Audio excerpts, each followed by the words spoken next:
So, picture this: me, Tammy, in the Sahara Desert. One thing's for sure, I got sand in places sand should never be. The wind was relentless, blowing sand into every nook and cranny. The Sahara Desert was like nothing I'd ever seen. Miles and miles of endless sand dunes stretching out as far as the eye could see. Riding a camel through the desert was no easy feat, but it was all worth it for the incredible views and the unforgettable experience. Enter Cranky, my camel. I don't know who named him, but they nailed it. This camel had more attitude than a teenager with a new phone. He snorted, he spat, he even tried to bite me once. I'm pretty sure he rolled his eyes at me too.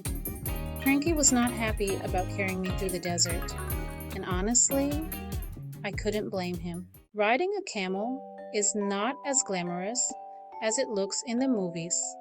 You might imagine a serene journey across golden sands, but the reality is far from it. It's bumpy, it's smelly, and the flies are relentless. The desert heat only adds to the discomfort, making every moment feel like a challenge. And it's surprisingly high up. When you're perched on top of a camel, you realize just how tall these creatures are. It's a long way down, and that can be quite unnerving. Every time Cranky took a step, I felt like I was on a roller coaster. The swaying motion made it hard to keep my balance, and I had to hold on tightly to avoid falling off. And not a fun one, like the kind that makes your stomach do flips. This was more like a never-ending ride of discomfort and unease, with no end in sight. I swear, Cranky knew exactly what he was doing. His mischievous expression said it all. He seemed to take pleasure in making the ride as difficult for me as possible.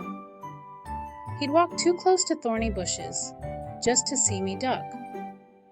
It was like he had a personal vendetta against me, making sure I never got too comfortable.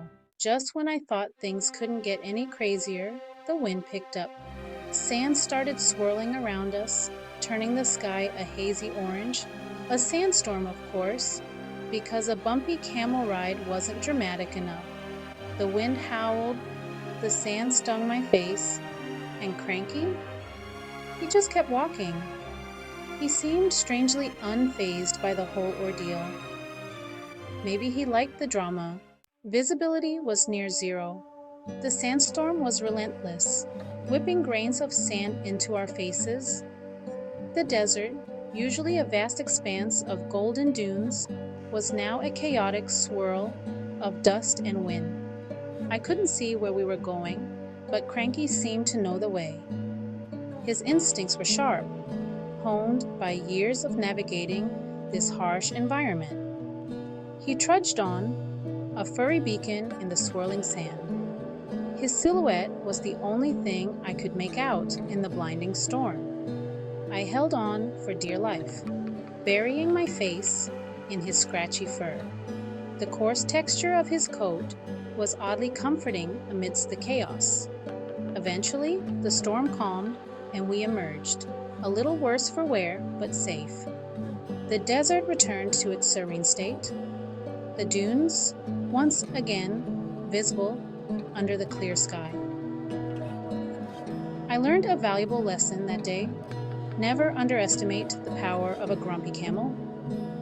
His gruff exterior hid a heart of gold and a spirit of perseverance. When life leaves you stranded in the desert, follow the camel with attitude. That's all for now from your favorite storyteller, Tammy. Thanks for coming along on this wild ride, and don't forget to subscribe for more of my not-so-perfect adventures. Until next time, travel safe.